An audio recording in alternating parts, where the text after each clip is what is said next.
पापाची, नाही कुणाच्या पापाची. अदानी हटाओ, अदानी हटाओ.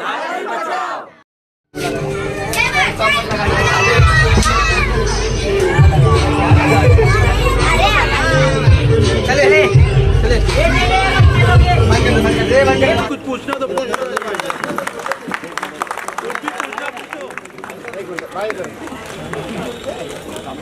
श्याम शेट्टीने काढलेलं आहे पहिल्यापासून. कोणी बोलत नाही इकडच्या माणसं गप्प बसलेले आहे. बोला ना. ये सरकार पूरी तरह से बिकी हुई है. ये सरकार अदानी के हाथों बिकी हुई है और अदानी को इसका फायदा देने में लगी हुई है. हम आरोप करते हैं कि जब महाविकास आघाड़ी की सरकार थी, आपको याद होगा एक नारा बहुत फेमस हुआ था जब ये सरकार हमारी महाविकास आघाड़ी की गिरी थी, 50 खोके एकदम ओके. वो 50 खोके मतलब क्या था? एक एक एमएलए को 50-50 करोड़ में खरीदने का काम जो हुआ और वो जो पैसा आया, वो पैसा कहीं ना कहीं हम आरोप लगाते हैं कि इसी माध्यम से आया था. और ये सरकार गिराने का षड्यंत्र गुवाहाटी में हुआ. गुवाहाटी से फिर ये लोग वापस आकर यहाँ सरकार बनाए. सरकार बनाने के बाद इन्होंने अगर कोई पहला काम किया, क्योंकि अगर आप पैसा लोगे तो रिटर्न भी देना पड़ता है, तो अगर इन्होंने कुछ काम किया तो धारावी के लिए एक विनाश मॉडल बना के दिया. आज ये सर्वे का नाटक चालू है. आप देखे होंगे, आपके एरिया में शायद अभी तक आए नहीं है, मैं नहीं देख रहा हूँ यहाँ पे. आएंगे आपके पास भी. जब आएंगे तो आप खड़े रह के विरोध कीजिए. विरोध क्या, इतना तो पूछना जरूरी है कि हमारा घर हमको कहाँ मिलेगा, ये तो पूछना आपका अधिकार है ना, या नहीं है? या ये सरकार तय करेगी आप डंपिंग ग्राउंड में रहेंगे या मल मांडवनी में जाएंगे? इतना ही नहीं, आपके लिए जहाँ नमक बनता है बम्बई में, वडाला हो, नाहूर हो, भांडुप हो, कांजूर हो, मुलुंड का डंपिंग ग्राउंड हो,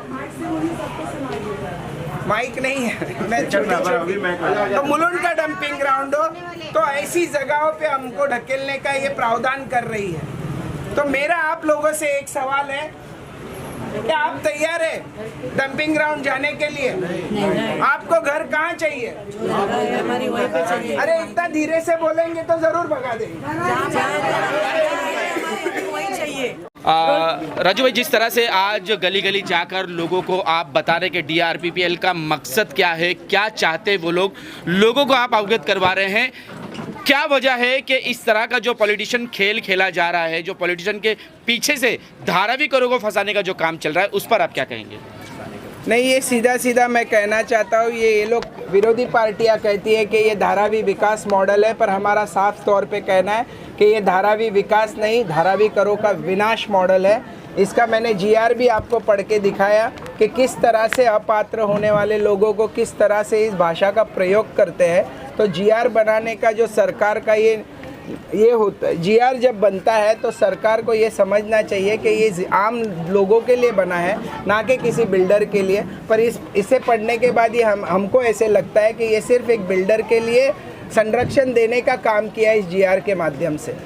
और मैं लोगों को ये अगवा करना चाहता हूँ, क्योंकि आपने टेंडर डॉक्यूमेंट पढ़े होंगे. टेंडर डॉक्यूमेंट में साफ तौर पे लिखा है कि 7 लाख लोग इनएलिजिबल है, पर इनको ये फिगर कहाँ से मिल जाती है और फिर ये आज सर्वे करने का नाटक करते हैं. पहले इनको सर्वे कर लेना चाहिए था. सर्वे करने के बाद तो पता चलेगा कि कौन एलिजिबल है, कौन इनएलिजिबल है, कौन पात्र है, कौन अपात्र है. और अगर आप नहीं करना चाहेंगे तो ये आपको दमदाटी देते, धमकी देते. और जिस तरह का ये माहौल खड़ा किया है तो ये डर का माहौल है. और अगर ये डेवलपमेंट है तो आप आइए लोगों में, आप बताइए लोगों को कि हमको घर कहाँ देने वाले हैं. जब ये इन सीटू डेवलपमेंट है तो हमारे लोगों को यहाँ से क्यों बाहर भगाया जा रहा है? पर ये आज मैं क्यों बोल रहा हूँ कि आने वाले समय में इनके लोग आएंगे, इनके एजेंट आएंगे, हमारे लोगों को गुमराह करने की कोशिश करेंगे कि आपका घर आपको धारावी में ही मिलने वाला है. तो फिर हमारा सवाल ये उठता है कि जब आप हमको घर धारावी में देने वाले हैं तो 14 अक्टूबर की कैबिनेट में आपने एक चीज़ की, वो मतलब 125 एकड़ देवनार डंपिंग ग्राउंड की जगह अदानी को दी और उसमें लिखा था कि धारावी पुनर्वसन के लिए ये दी गई है. ऐसी अनेक जगहें दी गई. मिठाघर हो, जहाँ नमक बनता है वो ज़मीनें हो, मुलुंड का डंपिंग ग्राउंड हो, देवनार का डंपिंग ग्राउंड हो, मलाड मालवनी की जगह हो, चेक नाका हो दहीसर का, ये सब जगहों पे हम क्यों जाएंगे? क्योंकि धारावी के जो आज जनता है यहाँ रह रही है 50, 60, 70 सालों से, उनसे मैं जब बात करता हूँ वो कहते हैं कि जब हम 70 साल 80 साल पहले यहाँ आए थे, हम गले तक दलदल में यहाँ रहते थे और गले के दलदल में जाके हमने हमारा घर बनाया है। उस दलदल में जब कोई नहीं आता था उसमें भरनी डाल के आज हमने धारावी को दलदल से धारावी को सोने की चिड़िया बनाई है। आज इस सोने की चिड़िया पर कुछ बिल्डरों की नज़र पड़ी है और इस बिल्डरों की नज़र पे अगर पड़ी है तो हम उनको ऐसे ही नहीं छोड़ेंगे। ये धारावी की जनता है। धारावी से एक नारा बड़ा बुलंद हुआ था, वो था हम सब एक हैं, हम सब एक हैं। तो हम कहीं नहीं जाने वाले, यहीं रहने वाले हैं। राजू भाई, जीआर को लेकर आप लोगों को क्या बता, इसमें क्या इतना खास है जो धारावी करो के खिलाफ में है?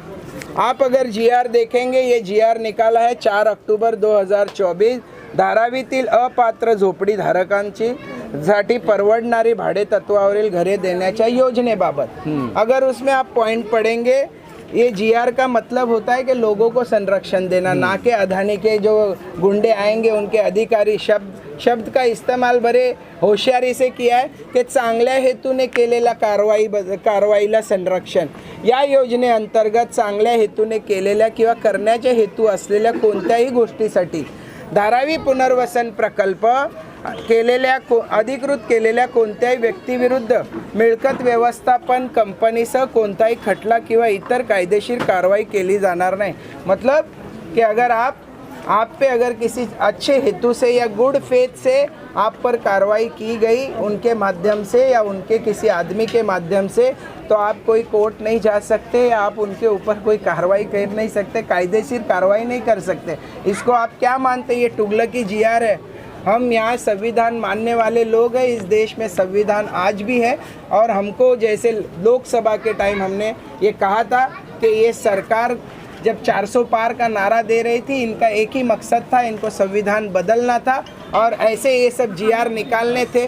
फिर भी इनकी हिम्मत इतनी बढ़ जाती है, तब हमारे जैसे लोगों को वर्षाताई गायकवाड़ के नेतृत्व में उतरना पड़ता है, लोगों को बताना पड़ता है कि ये धारावी का विकास नहीं, ये धारावी का विनाश मॉडल है। धारावी कर तरीके से कहा जा रहा है कि धारावी करों के लिए धारावी में ही जगह दी जाएगी, लेकिन मुंबई जैसे बहुत से अलग अलग जगह हैं जहां पर उन्होंने ज़मीनें खरीद रहे हैं, इस तरीके की बात आ रही है सामने।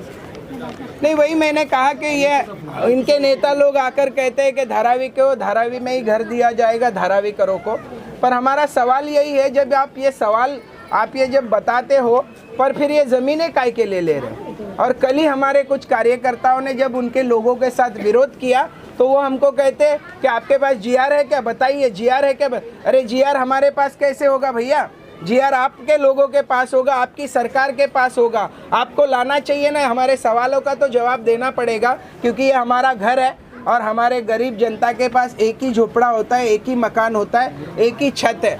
तो हम ये छत अगर कोई हमारा छीनने आएंगे तो हम इतनी आसानी से यहाँ जाने वाले नहीं हैं। हम लड़ा देकर रहेंगे, हम कहीं नहीं जाने वाले। अगर सर, अगर इनके ऊपर अन्याय होता है तो किस तरीके से लड़ाई के लिए इन्हें तैयार होना पड़ेगा और आप लोग किस तरीके से उनके साथ में खड़े रहेंगे? नहीं, जैसे मैंने पहले भी कहा कि हम इनसे लड़ नहीं पाएंगे, क्योंकि ये दुनिया के सबसे अमीर लोग हैं और आपको पता है कि अमीर लोगों के जेब में सब कुछ होता है, यंत्रणा भी उनकी जेब में होती है। पर इनको ये नहीं पता है कि हमारी ताकत हमारी एकता है और आने वाले समय में हम एक होकर हमारी घर की लड़ाई लड़ेंगे और हम आगे बढ़ेंगे। धन्यवाद।